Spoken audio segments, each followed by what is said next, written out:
ended up with him not being on the team anymore, and now they've got PYW, who used to play for Team Serenity back when they went TI with GGG and as well as ZYD or Z. So many three-letter names. It's hard, but and he's really I think more on Team Serenity. PYW is less the standout and less the guy who is making the highlight plays. And now here, I feel like he's doing so much. Like I feel like PYW is the guy, the go-to guy when Vici wants something done, and it's to see him fulfill that role for them. You come into a team where like Fade leaves to fill that gap. I feel like that's a lot of pressure. Like that's a lot, especially with Vici, who destroyed last season. Yeah, that was my worry, that I wasn't sure how they would replace him, but they seem to have done a lot better than I ever thought they would. Talk to me about EHOME, though, because I've watched one game of these guys recently, which was yesterday, and they played the weirdest draft I've ever seen in my life. They played Tinker, which is like, in EU, we're like, absolutely not. Like, don't pick this hero. It's hardly ever being played. And I feel like they kind of just do whatever they feel like doing. They're not really worried about anybody else. That's the vibe I've got from them. I didn't actually know that they played Tinker, but I've been praying for Tinker to come back into the meta because I just want OP to play Tinker. He plays for SAG right now.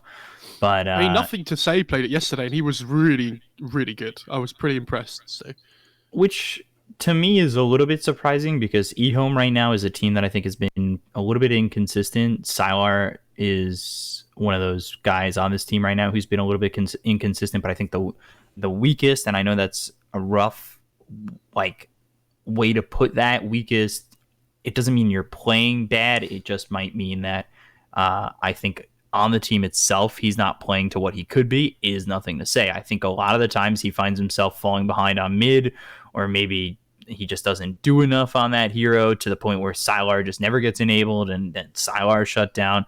Like, he seems to struggle winning his lane a lot. And I think in matchups against like the top tier mids, where you're playing against an Ori, or you're playing against you're playing against a Somnus, he finds himself falling behind in those matchups. And it's definitely something that EHOME, hopefully they've worked out, hopefully they've dealt with, because it's been a bit of a struggle for them. And it's a team that, with Jinkyu, with Faith Beyond, Innocence, like, these are guys who have been there, especially Faith Beyond and Innocence. Like, Faith Beyond is probably the standout on EHOME all the time. And even when they're playing bad games, Faith Beyond isn't. He's always having a good game. It's kind of nuts. Yeah, he's always on it. He's so consistent. He's the most consistent player on this team. So I just want to talk about the draft a little bit so far as well, because there's been some interesting things for me. This Monkey King first phase ban is really interesting. I know it's something that Vici like to play, but I wasn't expecting it to be a first phase ban. But everything else seems pretty standard. Now, EHOME first pick Oracle, which is like, I assume in China, from what I've seen so far, they value this hero a lot more than any other region I've seen. Like, it's not that other regions don't value it, but China seem to really, really, want to prioritize this hero. And yesterday when they played, I saw them play the Oracle. They played it with a DP and a Terrorblade. So I was wondering what Vici would do to respond, whether they would take the DP for themselves or let it through. Because, Oracle DP historically has been some, crazy combo that a lot of people have tried to get their hands on straight away at the start of a draft. So they go for the DP Pango. And this Ember pickup from EHOME, they played position 4 yesterday on Xinkyu. I don't know how much flex value they have on this hero for their team overall. Do you have any idea? Not off the top of my head. Right, okay. So I feel like you can't really pick this Ember hero unless, like, this early. I mean, you can, but like, it becomes so much more valuable when it has the flex value, right? Yeah. I would assume that. I don't think it's going to be Jinkyu on this Ember or anything like that. Anything crazy. He played it really well yesterday, to be fair. I was really impressed, considering how I thought the lane would go. It's been pretty popular, the 4-position Ember. I feel like that's and you said he played it yesterday. Like, it's completely just like, I think that's a nothing to say kind of hero. But at the same time, it's been pretty popular in the 4, and that Ember does get a lot done from that position, which is so crazy to see how much this hero's kind of become this versatile 1, 2, or 4. And you see that because Vici, they can't get their hands on the Oracle, they want some kind of like save for their death prophet, right? So they go for the Shadow Demon for themselves, which is pretty nice. The Purge is really good against the Ember at all stages in the game.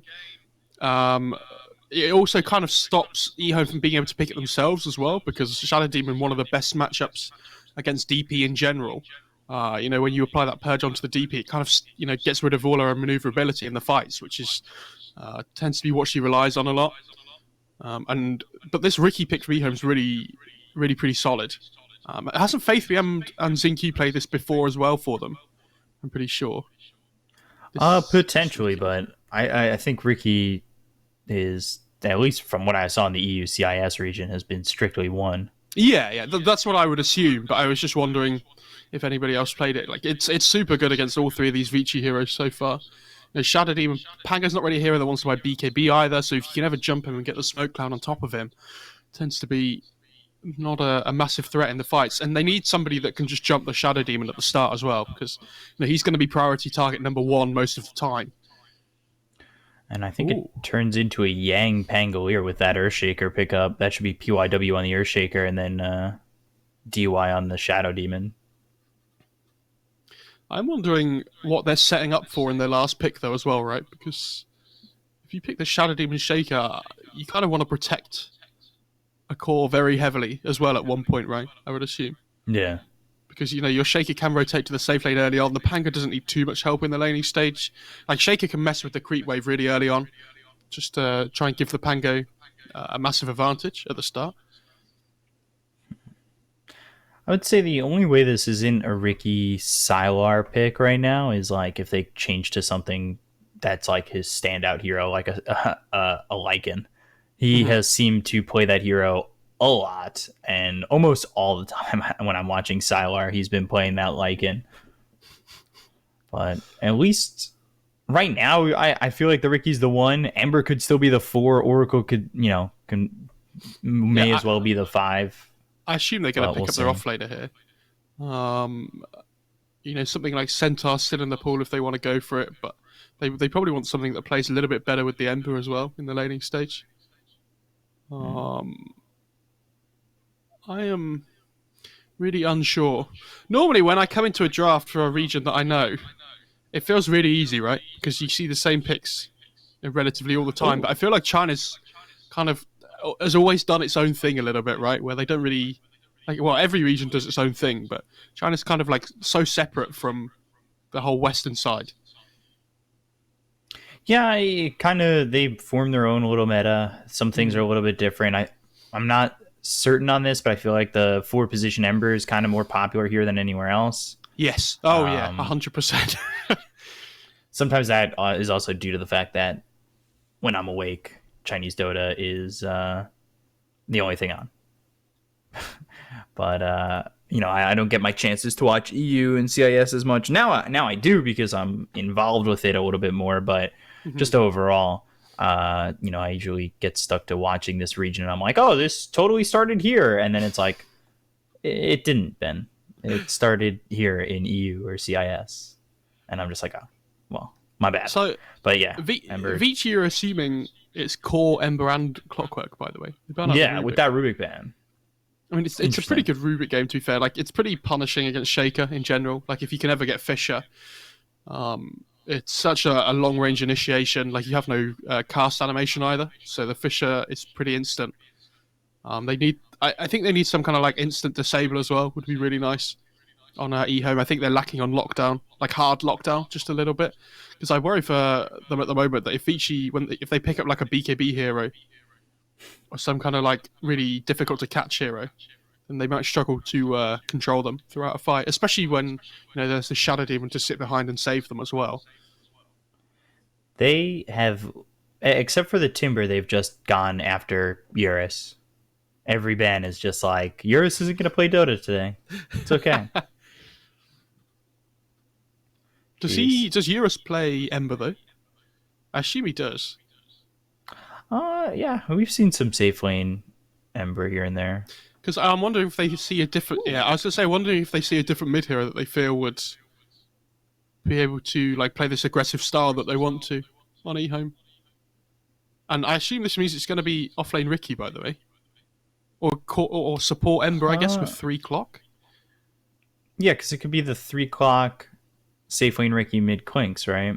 Or even, and I've seen it before, they could switch Clockwork into, and I know they've already got the Oracle, so there's probably low chance right here, but I've seen 5-position Clockwork, or maybe you go like Amber into the offlane or something crazy like that. But now Vici, they're the ones who pick up the Lycan. I was talking about that earlier for Sylar. That'll be Eurus's hero.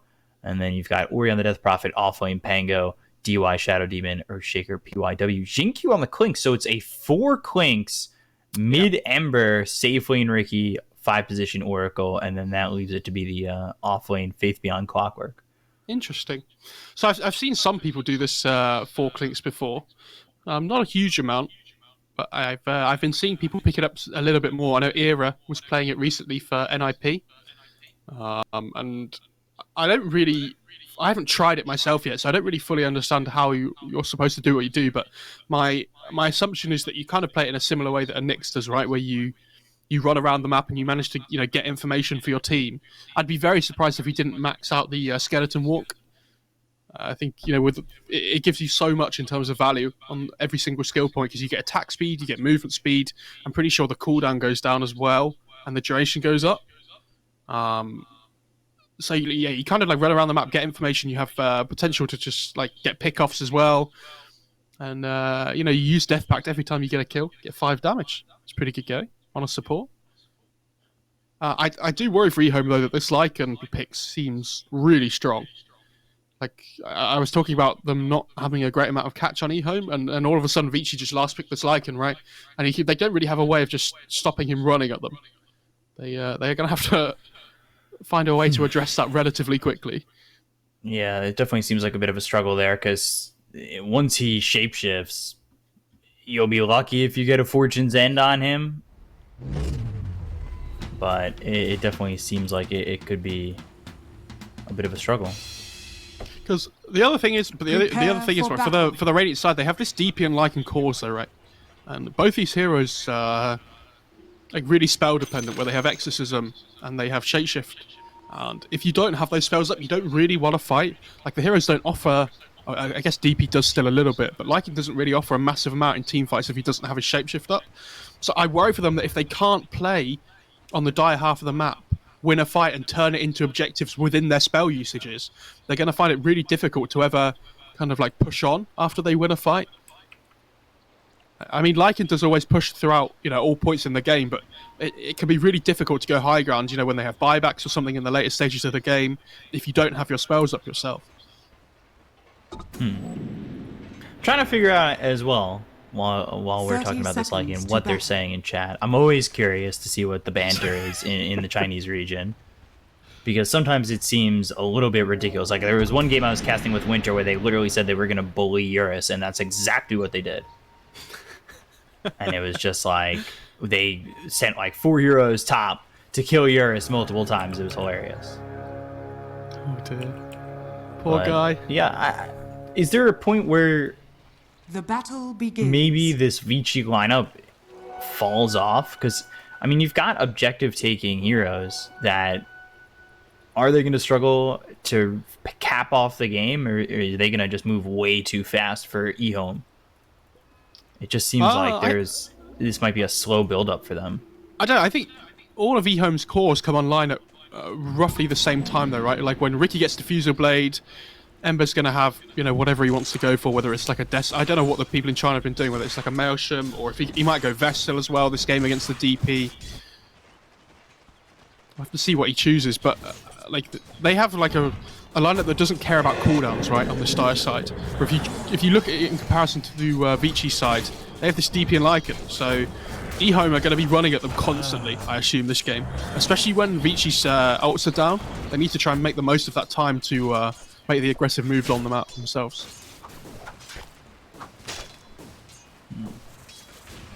look over mid as Nothing to Say is already taking so much damage. Forced to burn his salve. He's got one left as well as a share. Tango's going into the bottle first, but Ori, he is sitting 5-0 to this Ember's 2-0. And this is something that I talked about in the draft is, Nothing to Say when he's up against those better mids and, those guys who have that kind of A+ experience, the Somnuses or the Maybes of the world, the Oris of the world, finds himself falling behind pretty quickly. Ori is absolutely smashing him. Like, I think he's got denies on both the range groups so far as well. And he has the wave coming under his tower, so like... Oh boy. I mean... Oh dear. They got the clinks over bottom. DY getting the kill there on a Jinkyu. He just gets a bit of a chase down, and it was before the clinks could hit level 2, because he's only got Searing Arrows. He ends up getting killed. Yeah, that's it's a little bit greedy being in a position when you can die there. And especially in a lane against a Lycan, right, where that hero doesn't really offer anything. Feels like it's mostly going to be the Shadow Demon doing the work in that lane. You've got to be a little bit less greedy until you hit that level 2. So Nothing to Say has kind of brought this one back, 9-3 to the 9-1. At least for now. Again, it was that early beginning that made me think that he was just going to struggle once again, and it felt like it was definitely problematic for him. But continuing putting that Spirit Siphon on him, throwing a Crypt Storm here and there, controlling this lane as much as he can. I mean, this is Ori basically being as consistent as we've seen him. I'm not surprised. What's the Shaker been doing? Not the best. But like I haven't been watching the lane at all because I've been watching this mid lane mostly, but I feel like I don't really know what he's going to try and achieve up here. They can't really pressure the Riki in the laning stage, right? Like, unless Pango gets some levels, I assume he's just skipped some creep waves early on. Because Sylar seems to be having a relatively okay time so far. Tricks of the trade action, PYW. He does have that fissure as well as the totem. I don't know how much PYW should be trading. Yeah, trading there. That was not a great trade for him. He took a lot of damage just going back and forth like that. So now finally Jinkyu's sitting level 2. He's got that Death Pact available to him. The question is, what really is going to work out for Jinkyu is they've got the cogs around Eurus, but immediately out thanks to the help of the Wolves. Disruption comes in onto the Clockwork, and Eurus backing off. Ooh. Did he pop a salve and immediately get hit by a Searing Arrow? I didn't see. You You were commentating mid bottom. I was going to let you do your own thing because there is trouble brewing in mid lane as well at the same time. This is teamwork, Beacon. We've got to make sure we never miss anything between us, you see. I'm pretty sure he was given a salve after that, as a Searing Arrow just came in at like right as he started that salve. That feels really bad. Look at where Innocence is playing this lane. Jesus. Just under the tier 1. He's just trying to deny as much as he can, right? From the Pango, who's actually, to be fair, Yang's level 4 because PYW's been rotating around so much. He's doing pretty well on this Pango. He's had a decent start to the game. I thought his laning stage would go a little bit worse than it actually did. PYW going back over towards mid. In about that 5-minute mark, and the bounty runes will be picked up. 2 for 1 so far favoring EHOME, as DY got his bounty rune on the side of EHOME, but DY now in trouble. Nothing to Say comes over. Sleight of Fist will get the kill, but the Crypt Storm as well as the Spirit Siphon on Nothing to Say. They fit the Fissure from a long range, and this should allow them to get the kill on Nothing to Say. So DY giving up his life for that is very worth it. However, if Ori ends up dead, that won't be great for him. However, I say that Spirit Siphon, Crypt Storm, and PYW helping out to get them a second. So Ori with the double kill. I do not understand that whole engagement. So basically, DY disrupted Ember on the bounty rune so that Ember couldn't refill his bottle. It was like a really value play, right? And I'm not sure why the clicks decided to try and stick around to kill the DP, because if you click on a... Oh, hang on, Nothing to Say... I mean, everybody's going to TP to this mid lane because of the first exorcism usage here. Yeah, they really want to get this kill onto Ori. They've got 4 heroes around him, and they will finally kill him. But this is massive rotations to kill a Death Prophet. But not my I think it's fine though, right? Like, when this Exorcism gets popped, they have a catapult wave mid as well. Like, if you don't rotate a lot of people there to try and defend the wave, you're probably going to lose your mid-tier 1 tower. So you've got to try and make sure you keep that tower alive for as long as possible. Because if the DP manages to take the tier 1 with the first Exorcism and the catapult wave, it basically means she can do whatever she wants with her second Exorcism, right? Where she can be like the queen of the map wherever she likes. Defend these towers as much as you can. Ying's got that level 6, and we just see sometimes how much that Rolling Thunder can really just be a nuisance to a team fight, and immediately he is looking to use it. Wing Strike comes in, Swashbuckle away from these 2 heroes, and he's able to do that because of the fact that Sylar hasn't taken anything in the smoke screen, which is something I've been seeing more and more from Ricky's. They don't even take a value point in the smoke screen. Yeah, most of the people just go the 0-4-4, I think. If not, they go like a 2-4-2 kind of build, and they keep 2 points in tricks of the trade. But then you take the attack speed and damage talents at 10 and 15 as well, and you just become, you know, this massive right-click monster. If you think you're going which, to roll you know, too far. they have decent damage this game, but I think the Ricky's going to be, you know, the one, especially with how Embo's game started, you know, Ricky's going to be the one dealing most of it, I think, early on. So, something that the freeze that I kind of bring up with, or Winter would bring up when I was casting with him, was talking about who's the support core here. And it definitely feels like Ember's going to be that support core. Like, the game lies more on the Ricky than it does the Ember overall. It depends what kind of timing they want to hit on EHOME, though, right? Because there's, like, all cores come online at the same time, but they also scale pretty well on the Pango and the Ricky. Oh, sorry, on the Ember and the Ricky. 4 heroes here mid again. Ori will end up dead. Jinkyu gets credit for that one. I mean, they brought everything here, and a couple of rotations come in from the side of Vici. But this is, again, another kill onto the Death Prophet.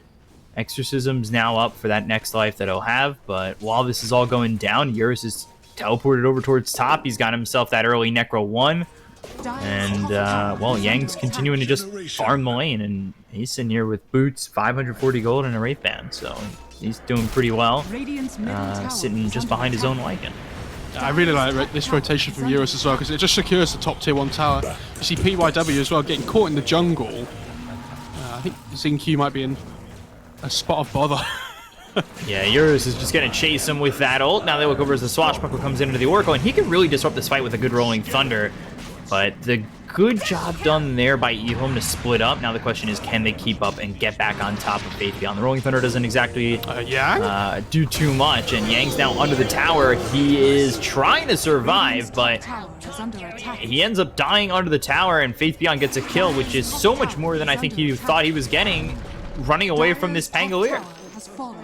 I mean, I'm not 100% sure about that. I love that he tips him. Yang getting a little bit aggressive, but I mean, the fact that they pop Shapeshift and Exorcism there, and yeah, maybe they get a clock kill for it at the end, but you know, that tier 1 tower top was almost dead anyway, so I think EHOME won't be too worried about that, to be honest. Yeah, this Exorcism not exactly getting them Yang? an amazing amount. Is now, yeah, take a look over bottom, the disruption to try and save the life of Yang. He did just die. Swashbuckle away from the remnants that were dropped down. PYW comes in, a 3-man fissure, trying to hold this outpost, but with 3 guys taking it, it will go to the side of the Dire. And I believe it was 1 apiece, but Yang getting locked up by the Searing Chains once again. There's the Fortune's End, as well as the hook shot that comes through from Faith Beyond. And look at Jinkyu putting out that damage onto DY. He will end up losing his life. Faith Beyond moving forward as the army was dropped before he died. However, you know, he's got himself 15 damage already with this Death Pact damage. Yeah, this is he's doing really well on this Clinks, actually. Now, the 15 damage early on, when you're playing the support Clinks, you know, every bit of damage you get means more than on the core, because you don't really have any other way of scaling in terms of items that you would build. Never refuse gold given. Jinkyu has always been one who plays on here. Almost, at times, I feel like has made a meta in the 4 position of his own. I feel like even when he was playing 3 though as well, he was doing the same thing, right? Yeah, Like, I agree with that. Wasn't he the immensely. guy that played? Wasn't he the guy that played Storm Spirit off lane? Pretty sure at TI. I think so, and he played a lot of Tiny. I know that wasn't his own thing, but he is certainly a playmaker. When it comes down to it, as Sylar over top here with the Rolling Thunder, as well as the Fissure coming through from PYW. Yang No, you see. getting the kill there on the Sylar. That'll slow down this Ricky's game, and killing the top hero on the net worth is always a plus.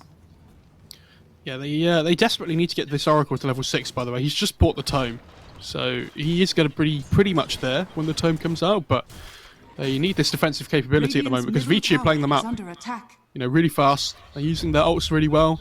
Shapeshift's down now, but they have Exorcism up, so I wouldn't be surprised to see them possibly look towards Roche soon, or trying to finish off this mid-tier 1. They want to keep playing the tempo game for now, and try and abuse the fact that the Ember's not had a good start to the game. Fissure comes out onto the Ember, as well as Jingyu coming through, and I don't think he got more damage there. He's still at 15. Goes Honestly, into Medallion as well as Treads. Jesus. Okay, he's pretty farmed. For 4 position, yeah.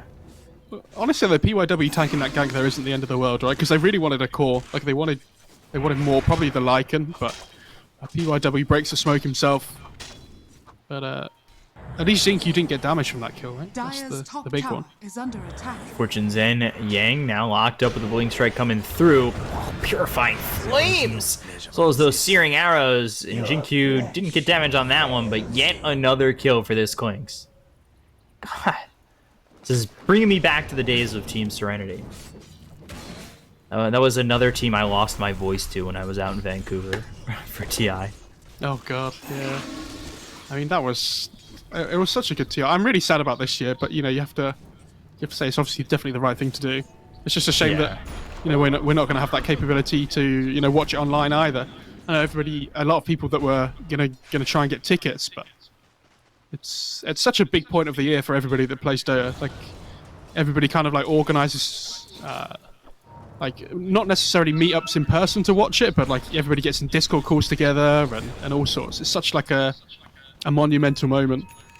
Yeah, I remember doing that for like the majors too, when you had all the majors that were going on. You had the Manila major. I remember staying up with my friends who, I think it was bad timings for you guys over in the UK. Oh, it was awful. But my friends were falling asleep from the UK in the Discord, and we just heard snoring from 3 different people in the Discord during those events. And those events are, where you make a bunch of friends. Dire's middle tower. This is the mid one Radiant's push mid that I was assuming they were going to be going for here, by the way. I think they might even just pop Exorcism here.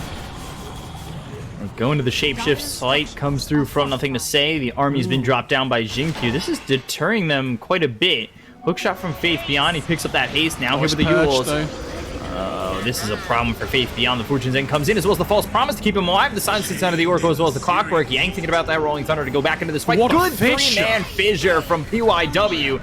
They get the kill there on the Innocence. Now they'll cover Nothing to Say. They've got the Exorcism pushed out, and that's going to secure them the Tier 1 tower. Sidefist comes in again from Nothing to Say, but it won't get anything for the side of EHOME, and they do end up losing just the Oracle for Exorcism, as well as the Shapeshift and Demonic Purge and Rolling Thunder. Like, everything was used there, except for the Echo Slam, and it only got them an Oracle on the Tier 1 tower. Yes, that tower is very important, but a lot getting used in that situation.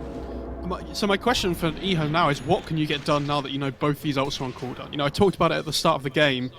The amount of damage output they have on the Radiant side without those spells is, really limited. So I'm kind of hoping that, especially now that Sylar has Diffusal Blade on the Ricky, that they try and make something happen here. Because if not, they're basically waiting for the spells to come off cooldown again, so that Vici can take an advantageous fight for themselves. So let's see how they start to kind of move across the map, and it already feels like Sylar wants to make something happen here. And they're looking forward. They're placing some wards down. They'll clean up a sentry ward, which will give them kind of an inkling of where the side of EHOME are, but it doesn't give you a numbers game on that one. Yang and PYW sitting towards mid. Nothing to Say is here with Sylar. Yura is showing up to the fight. Oh, that fissure actually hit onto the Ricky. And I don't know if Sylar was expecting that. Yeah, they had the Necro 3 on the Lycan, so they saw him as soon as he walked in. And if that Rolling Thunder had hit the Ricky just before he blink struck away, I think he was probably dead there. DY, Demonic Courage on nothing to say. Hookshot comes all the way through on to Eurus. Eurus taking a lot of damage, and the Echo Slam gets committed, but it just does not save him. Now PYW on the run. The silence is on both the Oracle as well as this Ember with the swashbuckle on the backlines from Yang. Doing a lot of damage there onto the Oracle. So now Innocence no longer has that false promise to throw on the side of anybody here on EHOME, but the damage is very high as Yang doesn't make it all the way across the river with that swashbuckle, and he'll end up dead. Dire's top tower is under attack. How do they do anything more though on EHOME? Like, how do they push? Their lineup doesn't hit buildings at all. So, like, they lose the Lycan on the Radiant side and the Pango, but they still get a kill in return, and they haven't used anything really, right? Like, they used Echo, which is annoying. But Shapeshift's off cooldown again now, Exorcism's off cooldown. And now the baton's in the other hands now, and we'll see what Vici can do across the map. Like, they're gonna know they're so much stronger when they have, you know, both these ults available. I honestly think Roshan has to be the next big point of contention for both these teams. Also feels like Jinkyu is turning into a third or a fourth core. He's going into a Desolator. Isn't that just Zinq all the time though, anyway? Yes. It feels like it's Jinkyu all the time. He's got 25 extra damage. He's not hitting terribly hard yet, but he's certainly getting there. Do they have both these outposts? No, it doesn't matter. It's only 1723 anyway, but the Rolling Thunder comes in as well as Ori. Crypt Swarm and a last shot from Yang to get that kill there onto Innocence. Poor guy. They've got the tier 2 pinged out instead. Okay. Radiant's bottom tower So they want to just is try and under take more attack. map advantage for now. Radiant structures are To be fair, fortified. tier 2s are really difficult to kill now in comparison. Especially when they get glyphed, because the damage increase from them, you know, I think they take creeps in one less shot than they did before now. Hook shot on a DY. Damage coming in from Jinkyu. They'll use the disruption. Swashbuckle comes across. That'll get the disarmor onto this Clinks, but they finish off DY anyway. Shapeshift was committed, oddly enough, from Eurus. Radiant's middle tower is under attack. Not sure Wasn't about exactly that. looking at the Top tower situation. is under attack. You talked about that Death on Clinks, by the way. It's actually pretty good this game, I think, because they have a lot of physical damage with the Ricky and Ember to amp up. And Clockwork kind of falls off as a position 3 anyway, right? So most of the time when you play this Clock 3, you want some kind of 4 hero that scales a little bit more. The one that comes to mind for me from like a long time ago with CIS teams is like Lesh, for example.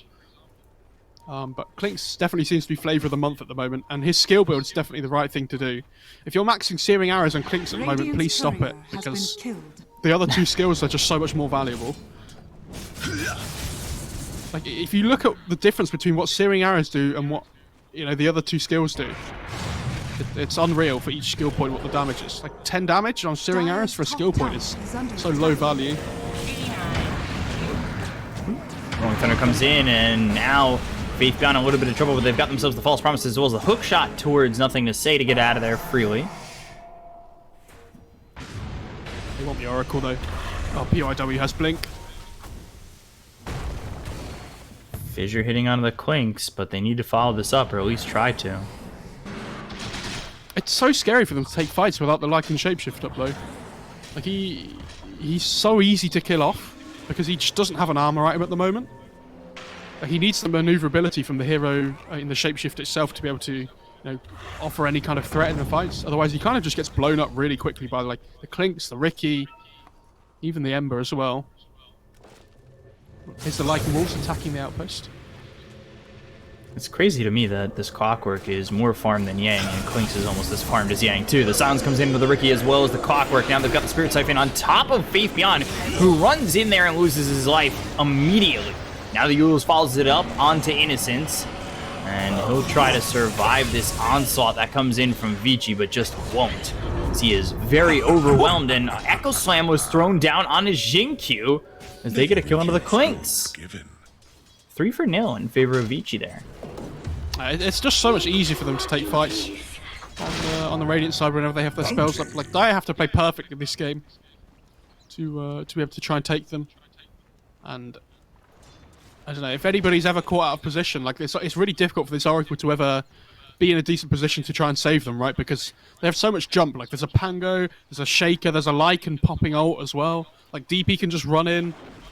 So Innocence is in a really difficult place this game to ever try and survive a fight. And I love he just goes one double bracer and he's like, if I survive for an extra half a second, maybe I can Radiant's save bottom somebody. tower is under attack. God, he would have really loved a keen object to have gotten dropped. That's for sure. Oh, mid.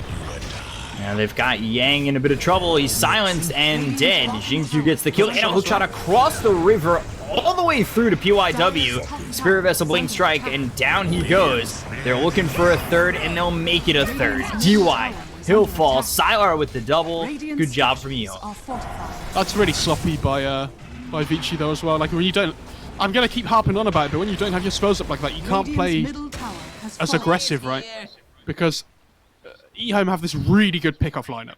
Like Ricky can pick you off, Clock can pick you off. You know, Ember as well, if he ever gets on top of you, has a decent amount of damage.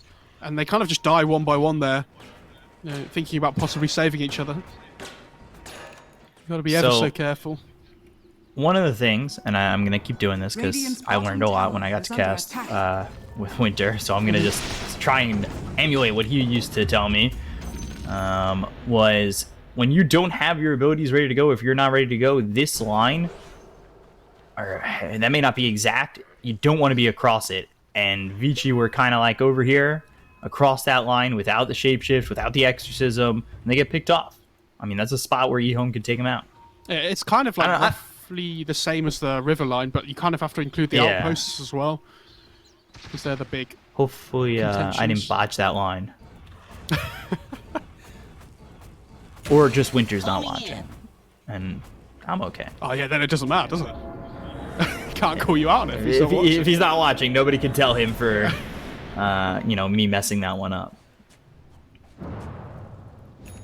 The other important thing on Clinks, by the way, is especially when you play POS 4. I don't know what it is when you play mid, but don't take the talents either early on.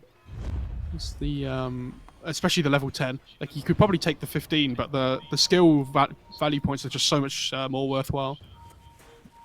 Is the 24-second minus cooldown on Burning Army worth it? I think it depends on the game. Hang on one sec. 30%? Yang's in a little bit. I'm taking a look. Yang, he gets hit up by Xingqiu and the rest of the team to get a kill there. They're looking for the Echo Slam. It is on 3, but I don't know if they have the follow-up immediately to this. They try to get the kill on a Xingqiu. They've got the false promise coming in from Innocence to save Xingqiu's life. Spirit Siphon for Mori as well as the Exorcism getting committed. They'll take out DY as well as PYW. That's going to be 3 heroes dead on the side of Vici. Finally, after the false promise is over, Xingqiu's going to die as well as Innocence. The BKB is going to be popped by Ori. Now he's trying to turn this around. He looks over at Sylar, who's forced to Blink Strike away. Faith Beyond looking to maybe reinitiate on this one. He's got a hookshot available in 10 seconds. So if they can stay with him, get the battery assault on him as well as the cogs, maybe they have an opportunity to get the kill here onto Ori. And with Sylar here as well as nothing to say, they'll make it a fourth, a mega kill streak here for Sylar as he sits 5-1-5 and 4 kills for EHOME. And if Vici were just a little bit closer to that shaker at the start of the fight, they would have absolutely wiped them. Like, but by the time the Echo Slam combo with all the, you know, the follow-up stuns are finished, they're still like a second or two away, and so they just don't have any damage coming out during the duration of the slam. And yeah, really good kiting around by EHOME in that fight. You know, they pop the shapeshift, they pop the exorcism, but they have these two really maneuverable cores in the Ember and the Ricky, so they kind of just jump in and out of the fight. And as soon as that BKB duration ends on the DP, you know, they really don't care about the exorcism damage. They can just blow her up. So you have this Vessel on Clock, you know, they've got really high physical burst on the Ricky as well, who went for Battle Fury's second item, by the way, to help him scale a little bit more this game. So he pushes waves out really quickly now.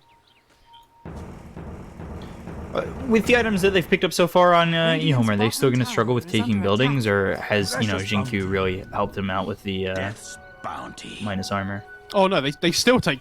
I mean, Deso makes it a little bit easier, right, but it's not a massive deal.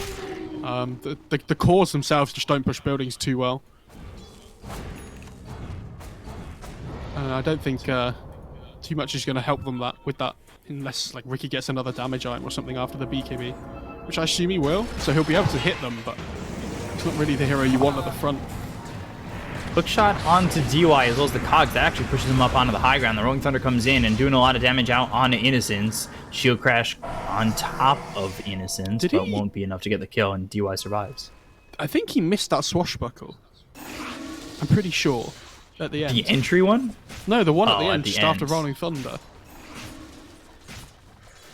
looked like it didn't do any damage to the Oracle. Oh, Jinky wants Eurus here with the Ember as well. Oh my. Burning Army dropped down, and now Ori trying to at least turn this, but you've got the Euls on the Ember that allows him to pick up this Death Prophet, and now they're looking to re-engage. Yeah, BKB is popped, but that doesn't matter. They've got the damage to get the kill. They'll take out DY, make it a third. Yang on the run now as a Fissure does hit on the 3. Yang needs to really get out of harm's way. And he will successfully do so as he jukes into the trees. Yeah, EHOME have done a really good job of just turning this game into like not 5-on-5 fights really anymore. Like they're kind of just punishing really, bad positioning errors, or they're finding really good pickoffs on the map constantly at the moment. And Jinkyu's got an extra 45 damage. And the way that Vici's lineup works is right, is that they want to be playing from ahead. Like they have Lycan DP, right? He's going to roll into the pit. It's just too late. Ooh, he just picked up by Sylar. They also get the kill on a Roche. Yang trying to get in there with the Rolling Thunder. He'll swashbuckle outside the pit, but the Fortune Zen comes in from Innocence as well as the double blink strike now to put him back on side of the Pingolier. Shaker though. But Fissure and Earthshaker, PYW ends up dead. Swashbuckle to the tier 1 tower. That should keep him kind of safe. So they don't have a hook shot to close the gap, but now they lose the Earthshaker instead of the Pangolier. I mean, Jinky's just doing so much work on this Clinks, honestly. Like, he's going for full kind of like damage build, which doesn't work in most games, like if you're trying to play it in your pubs, right? Because every other hero on your team has built a damage hit, like items themselves. But because he has so much utility on his team, from like this Ricky with the smoke cloud, the Clockwork's kind of playing the like 3/4. They're both playing 3.5 in a way. He's allowed to just freely get off these damage items, and he knows that because he's doing so much in these fights, Oracle kind of like has to focus on saving him as well. And so he doesn't really need any kind of like defensive capability in himself. Radiant's top tower has fallen. If anybody's getting through these buildings right now, it is Jinkyu. Jesus, he took that tier 1 pretty fast. Radiant's top tower is under attack. Wow. It's just the when you have the medallion, the Deso, and the minus armor on the Death Pact, it's like, I think, is it minus 16 armor, I think, overall, which is like just insane for a hero of that, like, of a position 4. Oh boy, Ori. He's trying to hold that BKB. He's got the disruption as well as the Rolling Thunder coming in from Yang, but the Burning Army is placed down. Ori now needs to run. Fortune Zen was thrown down on his Jinkyu, hoping that they could also lock down Ori on this one. I believe PYW is looking for an opportunistic Echo Slam. Faith Beyond moves forward, throws a Rocket Flare forward into the side of Vici. BKB's popped around the horn, and now Sylar, he pops his, but immediately turns tail. However, nothing to say comes across with the Remnant Searing Chains out onto Ori. Ori doesn't have a Yule as he's got the save from DY coming in. PYW still looking for the Echo Slam. They'll take the Aegis out of the hands of the Ricky, but they've already lost Ori, and it looks like they're going to lose Eurus on top of it. Down goes DY, PYW. He throws the Echo, but there's no reason to hold it other than if they were going to call GG, and that's exactly what they do when they get team wiped. I was going to say that, like, this is Vici have to be playing on the front foot though. Like, they have to be playing on the other side of the map, because if they take a fight ever and it goes badly, like on their own side of the map, the game just ends. And it's the same for both teams though, right? Because if you don't have your spells up on the Radiant side, you can't fight. So if you take a bad fight, the game's just over because Dire can run you over. But it feels like this Lycan from Euros didn't really achieve anything this game. Like, they needed to be able to try and play this more 5-on-5 style, but Zinky kind of like got so much information off the map by running around with the skeleton walk that they found the fights that they wanted to take on EHOME a lot more than anything else. I wish it would show his permanent damage that he